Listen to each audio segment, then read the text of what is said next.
Ce modèle n'est pas une chimère, il existe, et il dérange. Toute l'Afrique doit-elle attendre l'aide extérieure pour se relever? Et si le futur du continent s'écrivait par la volonté de ses propres enfants? Refuser d'y croire, c'est se condamner à l'attente, à la perte d'emploi, de pouvoir et de dignité. La question est universelle et brûlante.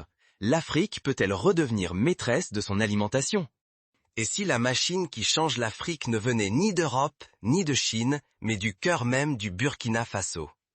Imaginez une révolution qui ne naît pas dans les salons feutrés de l'aide internationale, mais dans l'esprit obstiné d'une simple citoyenne, Mamounata Bazza. Ni ministre, ni héritière, juste une femme du peuple, animée par une idée folle. Une idée qui allait bientôt bouleverser l'histoire non seulement de sa ville, mais de tout un continent. À Koudougou, petite ville du centre-ouest burkinabé, longtemps oubliée des projecteurs, elle a bâti la plus grande usine de transformation de riz du continent africain.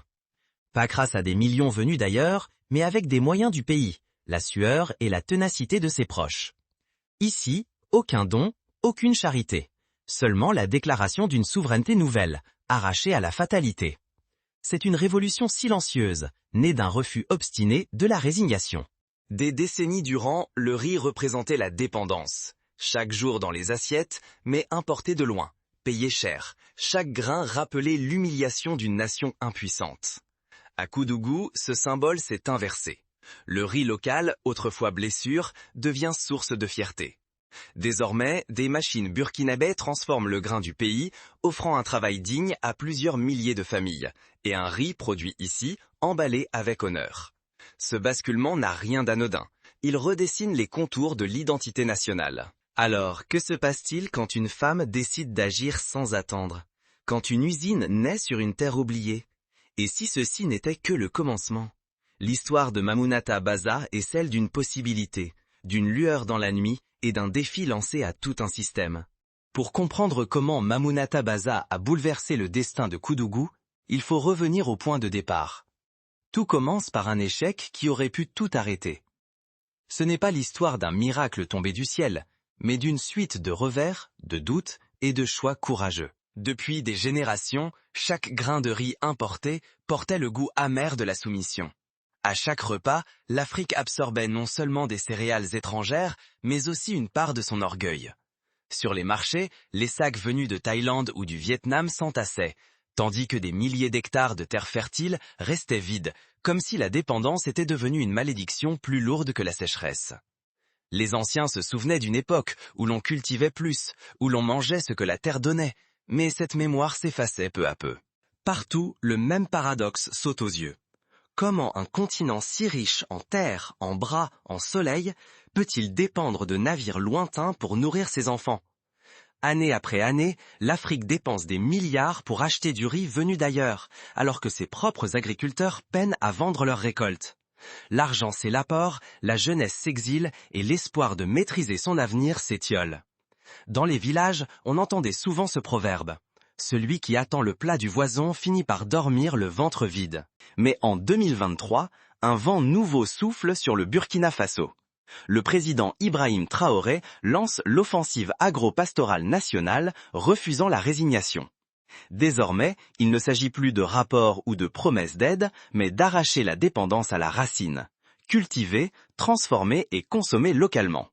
Cette stratégie rappelle d'autres moments décisifs de l'histoire, comme en Corée du Sud dans les années 60, où le gouvernement avait lancé un plan massif pour atteindre l'autosuffisance alimentaire. C'est là que surgit la décision de Mamounata Bazza.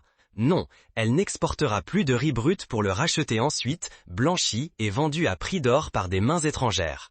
Pour elle, chaque sac de riz qui quitte la terre burkinabè sans s'être transformé sur place est une blessure, une perte sèche pour l'économie et la dignité du pays. Cette prise de conscience rappelle celle des paysans vietnamiens dans les années 90, qui, à force de voir leur riz partir à bas prix, ont exigé la création de coopératives locales de transformation. Car sans action, la spirale de la dépendance s'enracine. L'argent fuit, l'emploi s'effondre, la fierté s'effrite. Et avec elle, la possibilité de rester maître de son destin. Ce cercle vicieux n'épargne aucun pays. On l'a vu en Grèce lors de la crise de 2008, où la dépendance alimentaire a aggravé la crise sociale. Alors, elle se lance dans la construction d'une usine. Mais pas n'importe laquelle. Une usine 100% locale, pensée, bâtie et équipée pour servir avant tout le Burkina Faso. Ici, pas de capitaux extérieurs, pas de multinationales. Seulement la foi qu'avec ses propres forces, le pays peut inverser le cours des choses, garder la richesse sur ses terres et offrir à sa jeunesse des raisons d'espérer. Cette démarche s'inspire aussi des mouvements de Small Business Revolution observés dans le Midwest américain où des villes entières se sont relevées par l'entraide et l'investissement local. Mais avant d'en arriver là, il faut comprendre d'où vient Mamounata Baza et ce qui l'a poussé à défier un système entier. Son histoire débute bien loin des projecteurs, dans un village où chaque grain de riz compte. Petite, elle aidait sa mère à trier le riz, rêvant déjà d'un monde où ce travail aurait une résonance plus grande. Elle voyait son père vendre le fruit de sa récolte à des prix dérisoires, impuissant face aux négociants étrangers. À Koudougou, le grondement des machines n'annonce plus la routine, mais une résurrection. Sous les toits d'acier, ce vacarme signe la transformation d'un pays tout entier. Chaque piston, chaque grue, porte la promesse d'une ère nouvelle. Les anciens du village, d'abord incrédules, se rassemblent désormais chaque matin, fiers de voir ce chantier qui ne s'arrête jamais. L'usine engloutit chaque jour presque 400 tonnes de riz local. Derrière ce chiffre, un bouleversement silencieux se propage dans les campagnes, touchant la vie de dizaines de milliers de familles. Pour donner une idée, si l'on alignait tous les sacs produits en une journée, il formerait une route de plusieurs kilomètres reliant Koudougou à la capitale Ouagadougou. Pour la première fois, 20 000 petits producteurs disposent d'un acheteur fiable. Fini les récoltes sacrifiées, les stocks jetés ou vendus à perte. Leur labeur rejoint enfin la chaîne de valeur nationale. On se souvient d'Awa, agricultrice de 43 ans, qui raconte avec émotion « Avant, je priais pour vendre mon riz.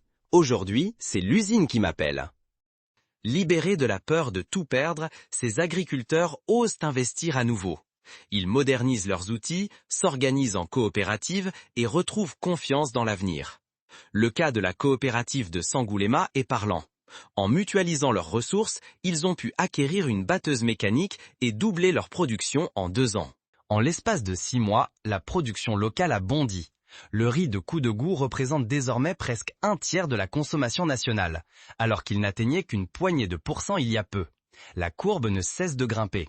Ce bond rappelle les progrès spectaculaires du Brésil dans les années 70, qui, grâce à des politiques similaires, est passé de pays importateur à exportateur net de soja. Ce n'est pas qu'un miracle économique. Plus de 10 200 emplois directs sont nés ici, auxquels s'ajoutent 5 000 emplois indirects dans la logistique et la maintenance. Pour la jeunesse, l'usine devient l'alternative crédible à l'exil. Les départs vers l'Europe ou les grandes villes diminuent. Les jeunes préfèrent miser sur cette terre plutôt que de partir vers l'inconnu. Et pour la première fois, le lycée de Koudougou a ouvert une filière technique spécialisée dans la maintenance agroalimentaire, preuve que l'industrie locale façonne les vocations. Le modèle de Koudougou contamine les imaginaires. D'autres régions du Burkina Faso, mais aussi des pays voisins, espèrent désormais suivre cette voie. Ce qui semblait utopique devient un objectif atteignable. À Bobo-Dioulasso, une initiative similaire est en gestation, inspirée par le succès de Koudougou. L'onde de choc dépasse les frontières. À travers la diaspora, on partage les images de l'usine, on acclame la réussite de Mamounata Baza et la fierté nationale refait surface. Les Burkinabés de Côte d'Ivoire, souvent moqués pour leur riz de retour, brandissent désormais le logo de Koudougou comme un étendard. Pourtant, le changement le plus profond est invisible. Pour la première fois, l'idée de dépendance alimentaire vacille. Le peuple réalise que l'autonomie et la dignité sont à portée de main, si l'on ose les saisir. Cette prise de conscience rappelle celle du Japon au début du XXe siècle, où l'autosuffisance alimentaire devint une priorité nationale après des décennies de dépendance. Rien n'est gagné d'avance. Si Koudougou échouait, c'est l'espoir de tout un pays qui vacillerait. Mais chaque sac vendu, chaque jeune embauché, chaque voix qui s'élève pour défendre ce modèle, prouve que tout peut basculer. Le destin ne dépend que de la volonté collective. La vigilance reste de mise, car l'histoire regorge de projets prometteurs qui n'ont pas résisté à l'épreuve du temps. Mais derrière ce succès, une question brûle. Combien de temps ce fragile équilibre tiendra-t-il face aux défis à venir? Car l'histoire de Koudougou ne fait que commencer. Les pressions extérieures ne tarderont pas à se manifester. L'exemple du Ghana, où des projets locaux ont été sabotés par des importations massives subventionnées, demeure un avertissement. Quand le monde entier commence à s'inquiéter du succès d'un village burkinabé, le jeu bascule soudain. Ce n'est plus une fierté locale, c'est un choc dont les ondes parcourent toute l'Afrique, traversent l'Europe et inquiètent jusqu'aux capitales les plus distantes. Car le modèle osé de Koudougou donne déjà des idées à d'autres pays, prêts à reprendre eux aussi le contrôle de leur alimentation et de leur avenir. C'est le début d'un effet domino que rien ne semble pouvoir arrêter. Partout, gouvernements et entrepreneurs observent. Si le Burkina Faso, longtemps vu comme dépendant, peut bâtir une souveraineté alimentaire sur la vision d'une femme seule, qu'est-ce qui empêcherait les voisins du Sahel, de Guinée ou du Cameroun, de rêver à leur propre usine?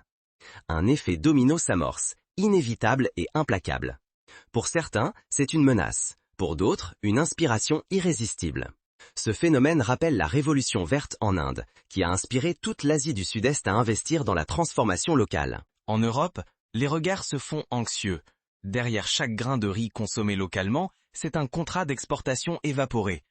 Les négociants français, espagnols et italiens voient leur chiffre d'affaires menacé. Le vieux modèle, exporter des céréales, importer de la main-d'œuvre, s'effrite sous leurs yeux. La souveraineté du Sud pourrait bien bouleverser l'économie du Nord. Certains médias européens évoquent déjà la fin d'un cycle de dépendance. Du côté des grandes agences internationales, l'ambiance n'est plus la même. Leur pouvoir, construit par des décennies de programmes, se fissure à mesure que d'autres usines, comme celle de Koudougou ou de Banfora, émergent. L'Afrique n'attend plus de solutions venues d'ailleurs. Ces institutions doivent se réinventer ou risquent l'oubli. Ce contexte rappelle la montée des BRICS, qui ont obligé les institutions de Bretton Woods à revoir leur positionnement. Mais la réussite de Koudougou n'est pas à l'abri des tempêtes. Le riz asiatique, vendu à bas prix grâce aux subventions, menace chaque récolte locale. L'usine dépend encore de pièces détachées venues de loin, une fragilité dangereuse en cas de crise mondiale. Et puis, il y a la corruption, toujours tapis, et l'insécurité qui plane sur le Sahel. D'autres régions africaines ont payé le prix fort de telles vulnérabilités, comme le Nigeria lors de la crise du blé en 2022. Alors, la question brûle, comment transformer cet élan en une force durable, capable de survivre au temps et aux intérêts contraires? Pour résister, les acteurs locaux ont déjà pris des mesures concrètes. 20 000 tonnes de riz stockées dans des entrepôts modernes, des panneaux solaires couvrant l'usine pour garantir l'énergie, des contrats équitables qui protègent les revenus des petits producteurs. Chaque choix vise à rendre ce renouveau moins vulnérable aux chocs extérieurs.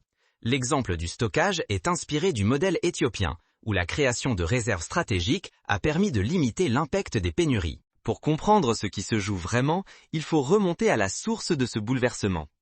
Qui est Mamounata Baza et comment a-t-elle su défier l'ordre établi? Mais cette victoire reste fragile. L'usine de Koudougou n'est pas seulement un moteur industriel, elle est le symbole d'un renouveau à protéger coûte que coûte. Un faux pas, une faille, et tout risque de s'effondrer, ramenant la dépendance et la désillusion. L'histoire du Zimbabwe, qui a perdu son autosuffisance alimentaire suite à la désorganisation de son secteur agricole, reste dans toutes les mémoires. Ce qui a fonctionné à Koudougou, pourquoi ne pas l'imaginer ailleurs? Pourquoi pas chez vous? Cette question dépasse largement les frontières du Burkina Faso. L'histoire de cette usine n'est pas seulement une prouesse technique, c'est une invitation à croire en son propre pouvoir de transformation. C'est aussi une leçon d'histoire. Partout où des communautés ont repris la main, la renaissance a été possible. Regardons les faits. La réussite de Koudougou n'a jamais dépendu d'un décret présidentiel ou d'un financement international. Elle a pris racine localement, née de la collaboration entre des milliers de mains, et surtout d'une volonté collective de ne plus attendre la solution extérieure. Le parallèle est frappant avec la Silicon Valley, qui, avant d'être une marque, était un tissu d'initiatives locales soutenues par une solide entraide. Le modèle Koudougou prouve que l'intégration de la production, la formation continue de la jeunesse, les circuits courts entre fermes et marchés et l'adoption d'énergies renouvelables sont possibles ici dès aujourd'hui. À chaque étape, la priorité a été donnée à la valeur ajoutée locale, à l'autonomie et à la création d'un écosystème qui profite d'abord aux Burkinabés. La filière riz a inspiré la création de marchés locaux, de réseaux de distribution et même d'initiatives de microfinance pour les petits producteurs. La leçon essentielle, c'est celle-ci. La dignité commence par la production de proximité. Chaque sac de riz qui sort de Koudougou n'est plus un symbole de dépendance, mais un drapeau de souveraineté. Quand une famille mange ce qui a été cultivé et transformé à quelques kilomètres de chez elle, c'est tout un regard sur soi qui change. L'estime de soi ne se construit pas dans les discours, mais dans les actes quotidiens. Les enfants de Koudougou grandissent désormais en sachant que leur avenir ne dépendra pas seulement de l'étranger. Alors, Koudougou, simple exception ou commencement d'une révolution silencieuse capable de gagner toute l'Afrique. Bien sûr, les obstacles existent. Accès au financement, technologie, formation, marché. Mais Koudougou montre que ces défis ne sont pas insurmontables si l'on parie sur la transparence, l'innovation et la coopération. Ce qui aurait pu n'être qu'une étincelle devient un modèle à suivre, à condition de persévérer et de refuser la résignation. Le succès de Koudougou encourage la création de fonds de solidarité, de formations techniques et d'ateliers d'innovation ouverts à tous. La souveraineté n'est pas un slogan vide. C'est une multitude de choix répétés, cultiver, transformer, vendre, acheter localement. Koudougou démontre que chaque entrepreneur, chaque famille, chaque village, chaque pays n'a pas à attendre des sauveurs. Le pouvoir de changer le réel commence à la maison, dans l'unité et l'audace.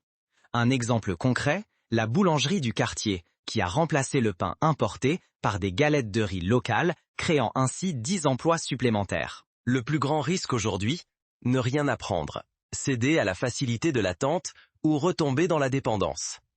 C'est la voie la moins exigeante, mais la plus coûteuse. Perdre la maîtrise de son avenir, rester spectateur et voir l'histoire s'écrire sans nous. L'exemple du Mali, qui a vu son industrie textile disparaître faute d'initiatives locales, est là pour rappeler que rien n'est jamais acquis. Mais derrière chaque modèle, il y a des visages, des choix et des sacrifices. Pour comprendre d'où vient cette énergie, il faut revenir à celle qui a tout déclenché, Mamounata Baza. Son parcours n'est pas linéaire. Fille d'agriculteur modeste, elle a connu la faim, l'humiliation des récoltes invendues, mais aussi la solidarité du village et la détermination des femmes à ne jamais baisser les bras. Son premier prêt, elle l'a obtenu auprès d'une tontine locale, prouvant que la finance communautaire peut changer des vies. N'attendez pas qu'on vous ouvre la porte. Les chapitres qui comptent sont écrits par celles et ceux qui osent agir avant d'avoir la permission, par ceux qui brisent l'attente et prennent leur destin en main. Mamounata Baza, c'est aussi un réseau. Elle s'est entourée d'ingénieurs locaux, de jeunes formés sur le tas et de femmes qui, chaque matin, veillent à la qualité du riz produit. Aujourd'hui, la plus grande usine de transformation de riz d'Afrique ne s'élève pas comme une faveur tombée du ciel. Elle existe parce qu'un jour, quelqu'un a décidé d'agir, ici et maintenant, ignorant la peur, l'inertie, les voix qui répétaient d'attendre ou de demander l'autorisation. Ce quelqu'un, c'est aussi vous si vous osez franchir le pas. Regardez Koudougou. Là-bas, la souveraineté n'a pas été offerte. Elle a surgi d'un choix, d'un geste, d'un refus de dépendre. Mamounata Baza n'a pas attendu l'État ni les bailleurs étrangers. Cette femme a vu l'occasion et l'a saisie, transformant la fragilité en force. L'usine, au-delà de ses murs, est devenue un laboratoire d'innovation sociale, atelier d'alphabétisation, crèche pour les enfants du personnel et même une cantine qui privilégie les produits locaux. La souveraineté n'est jamais acquise, jamais donnée. Elle appartient à celles et ceux qui se lèvent, qui partagent, qui allument la première étincelle, même minuscule. Elle vit dans les récits transmis, les actes répétés, les gestes quotidiens qui refusent l'oubli. C'est la somme de milliers d'initiatives, parfois invisibles, mais toujours décisives. Chaque sac de riz produit, chaque emploi créé, chaque sourire dans les marchés de Ouagadougou est une victoire sur la résignation. Ne rien faire, c'est laisser d'autres écrire votre avenir à votre place. L'histoire de Koudougou nous enseigne que même les plus petits gestes comptent. Un agriculteur qui s'organise, une institutrice qui sensibilise ses élèves à la production locale, une mère de famille qui privilégie les produits du pays. Tout commence chez nous, dans les champs, les rues, les familles. La souveraineté naît d'un mot, d'une main tendue, d'un sac de riz partagé, d'une histoire racontée. Même l'action la plus modeste peut devenir la pierre d'angle d'une indépendance nouvelle. Cette vérité, les Burkinabés l'ont comprise. À chaque marché, à chaque moisson, à chaque réunion de quartier, ils bâtissent le futur pierre après pierre. Alors, que choisirez-vous? Attendre que d'autres changent votre vie ou prendre la plume du changement, aujourd'hui, là où vous êtes? L'Afrique de demain ne sera que ce que nous décidons d'en faire ensemble, à partir de ce que nous posons maintenant. L'exemple de Koudougou est là pour nous rappeler que tout est possible. Rien n'interdit à votre village, à votre quartier, à votre ville, de devenir à son tour le Koudougou de demain. Celles et ceux qui bâtissent l'avenir ne quémandent pas l'autorisation. Ils s'élèvent, inventent, défient la routine. Rejoignez ceux qui osent. Partagez ces histoires. Inspirez autour de vous. Souvenez-vous, la souveraineté, c'est la somme de nos gestes locaux, multipliés, assumés, célébrés. À vous d'écrire le prochain chapitre.